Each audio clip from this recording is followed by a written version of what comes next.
तो कृष्ण जन्माष्टमी आने वाली है, तो आज मैं जो रेसिपी आपके साथ शेयर करूँगी बहुत ही सुपर टेस्टी बन करके तैयार होगी। और हर कोई चाहता है कि कान्हा जी को घर में बनाई हुई मिठाई से भोग लगाया जाए। तो चलिए आज की रेसिपी मैं आपके साथ शेयर करती हूँ।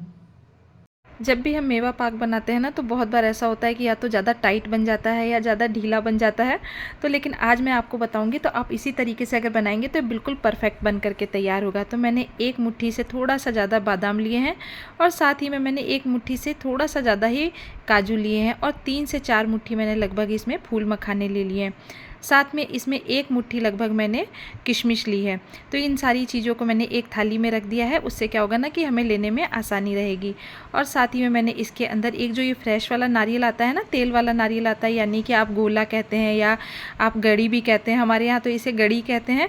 तो ये जो नारियल आता है, तो आप इस चीज़ का ध्यान रखें कि नारियल पीला नहीं होना चाहिए, अंदर से नारियल बिल्कुल ताज़ा और सफ़ेद रहना चाहिए। यानी कि ये अगर ज़्यादा पुराना होता है ना तो पीला हो जाता है, तो उसमें एक स्मेल सी आने लग जाती है और वो अच्छा नहीं बनता है। तो जो हम मेवा पाक बनाते हैं, तो देखिए मैंने नारियल को ग्रेट कर लिया है। तो इसी तरीके से आप इसे ग्रेट कर लें। अब क्या करेंगे ना कि फ्लेम को ऑन करके इस पर कढ़ाई चढ़ाएंगे, और कढ़ाई थोड़ी सी मोटे तले की होगी तो ज़्यादा अच्छा रहेगा। उससे क्या होता है ना कि जो हम ड्राई फ्रूट्स रोस्ट करते हैं ना, सेकते हैं, तो जलने के चांसेस बहुत कम रहते हैं।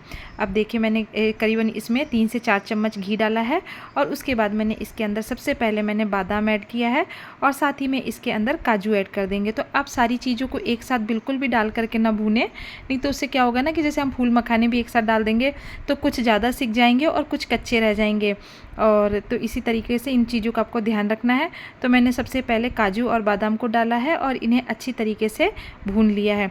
तो इस चीज़ का आपको ध्यान रखना है कि इन्हें बहुत ज़्यादा ब्राउन नहीं करना है, इसे हल्का सा आपको भूनना है। जब इसमें खुशबू आने लग जाए तो आप इसको निकाल लें।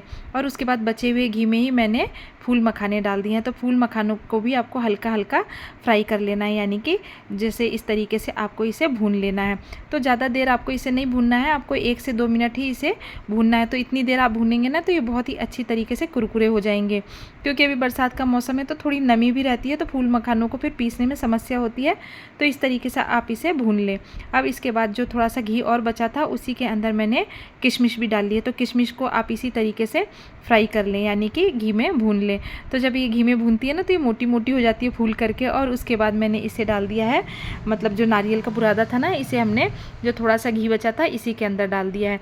तो आपको सारी चीज़ें एक ही बर्तन में अच्छी तरीके से भून लेनी है, आपको बार बार बर्तन बिल्कुल भी नहीं बदलना है। तो देखिए 1 से 2 मिनट तक ही आप इसे भूनें, नहीं तो क्या होगा ना कि बहुत बार हम जब नारियल को ज़्यादा सेक लेते हैं ना, तो नारियल जैसे जल जाता है, तो उसमें क्या होता है ना कि फिर खाने में एक कड़वापन लगने लग जाता है। तो इस चीज़ का आपको विशेष ध्यान रखना है कि नारियल बिल्कुल भी नहीं जलना चाहिए, यानी कि तली में बिल्कुल भी नहीं लगना चाहिए। अब काजू और बादाम दोनों ठंडे हो चुके हैं, तो मैंने डाल दिया है इसे जार के अंदर। और अब हम क्या करेंगे ना कि इसे पीसेंगे। तो आपको इसे पल्स मोड पर ही पीसना है, यानी कि बिल्कुल इसका फाइन पेस्ट नहीं बनाना है, यानी फाइन पाउडर नहीं बनाना है। तो आप इसे दरदरा सा ही मतलब पीस करके तैयार करें। तो देखिए इस तरीके से पल्स मोड पर चलाएंगे ना तो ये बिल्कुल दरदरा पीस करके तैयार हो जाएगा। तो इसी तरीके से इसे पीस लेंगे और इसे साइड में रखेंगे। तो ये आपको इस चीज़ का ध्यान रखना है कि जब ये ठंडा हो उसके बाद ही आपको इसे पीसना है, गरम गरम को बिल्कुल भी नहीं पीसना है। अब मैंने इसे मिला दिया है नारियल के बुरादे के अंदर, और नारियल के बुरादे के अंदर ही हम क्या करेंगे ना कि जो ग्रेट किया हुआ हमारा नारियल था इसी के अंदर मिला दिया है, और साथ में किशमिश भी इसके अंदर मिलाएंगे। और उसके बाद मैंने इसमें कुटी हुई इलायची मिला दी है। तो अब इन सारी चीज़ों को एक साथ मिला लेने के बाद इस तरीके से हाथ से मसल लें। अगर आप चम्मच से मिलाना चाहें तो आप उससे भी मिला सकते हैं, लेकिन अगर आप हाथ से मिलाएंगे तो ये बहुत ही अच्छी तरीके से आपस में मिक्स हो जाएंगे। अब इसे रखेंगे थोड़ा सा साइड में और चलते हैं आगे की तरफ। तो देखिए अब क्या करेंगे ना कि जो हमने ये हमारा जो सारा मिक्सचर था इसे हम कटोरी से नाप लेंगे, क्योंकि कटोरी से हमें अंदाज़ा लग जाएगा, क्योंकि हम चीनी से बनाएंगे इसे आज। तो ये लगभग 5 कटोरी हुए थे, तो मैंने 2 कटोरी चीनी ली है। 2 कटोरी चीनी सफिशिएंट रहेगा इसके लिए।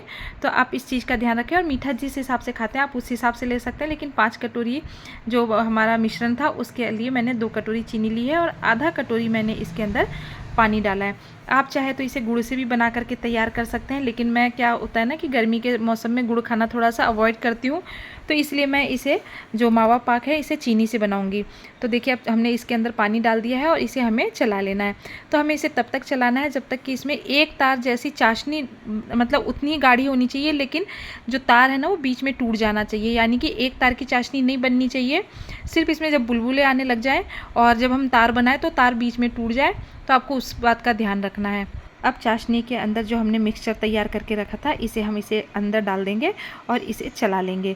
तो आपको कंटिन्यू चलाना है, आपको इसे छोड़ना नहीं है, नहीं तो अगर आप थोड़ी भी लापरवाही करेंगे ना तो उससे क्या होगा ना कि कढ़ाई में ही सेट होने लग जाएगा। और इसके बाद मैंने इसके अंदर डाल दिया है 1 चम्मच घी डाला है। इससे क्या होता है ना कि बहुत ही नरम बन करके तैयार होते हैं। अब क्या करेंगे, मेरे पास जो बर्फ़ी जमाने वाली ट्रे होती है ना वो ट्रे तो नहीं थी, लेकिन मेरे पास मिठाई का डब्बा है, तो ये बिल्कुल चौकोर शेप का है। अगर आपके पास ऐसा नहीं हो तो आप थाली के अंदर भी इसे जमा सकते हैं। अब मैंने इसके अंदर थोड़ा सा घी डाल करके और फटाफट से इस मिक्सचर को इसके अंदर डाल दिया है। अगर आप मतलब फटाफट से नहीं डालेंगे ना तो ये सेट होने लग जाता है, तो आपको थोड़ी फुर्ती दिखानी होगी। और इसको डालने के बाद इसको इस तरीके से चम्मच से आपको दबा दबा करके इसे सेट कर देना है। तो आप देखिए बिल्कुल इसी तरीके से आप जब सेट करेंगे ना तो ये बहुत ही आराम से हो जाएगा। और मैंने आपको पहले भी बताया कि अगर आप गुड़ से बनाना चाहते हैं तो आप गुड़ से भी बना सकते हैं, गुड़ वाला भी बहुत ही अच्छा लगता है। अब इसके ऊपर थोड़े से ड्राई फ्रूट डालेंगे, तो जो भी आपको पसंद हो आप डाल सकते हैं, जैसे काजू डाल सकते हैं, बादाम डाल सकते हैं। तो मैंने तो इसके ऊपर पिस्ता डाली है, थोड़ी सी किशमिश डाली है और साथ ही में इस तरीके से थोड़ा सा नारियल को लंबा लंबा काट करके डाला है। इससे क्या होता है ना, ये देखने में बहुत ही अच्छा लगता है और सभी लोग देख करके बोलेंगे कि आपने तो बहुत ही अच्छा बनाया है। तो देखिए इस तरीके से आप इसे थोड़ा सा चम्मच की मदद से प्रेस कर लें। तो देखिए मैंने इसे बिल्कुल दबा करके प्रेस कर लिया है और अब इसे करेंगे थोड़ी देर के लिए ठंडा। तो ये जब 10-15 मिनट तक के लिए ठंडा हो जाए ना उसके बाद हमें इसे कटिंग कर देना है। अगर ये ज़्यादा टाइट हो जाएगा यानी कि ज़्यादा ठंडा हो जाएगा तो काटने में थोड़ी सी समस्या होगी। तो देखिए इस तरीके से जो दांत वाला चाकू आता है ना, आप उससे इसे काट करके तैयार करें। और मैंने इसे थोड़ा सा ज़्यादा पहले काट लिया है, यानी कि ज़्यादा ठंडा होने से पहले काट लिया है। तो देखिए इस तरीके से ये बन करके हो गया है तैयार। तो आप भी अपने कान्हा जी के लिए इसी तरीके का प्रसाद बनाएं।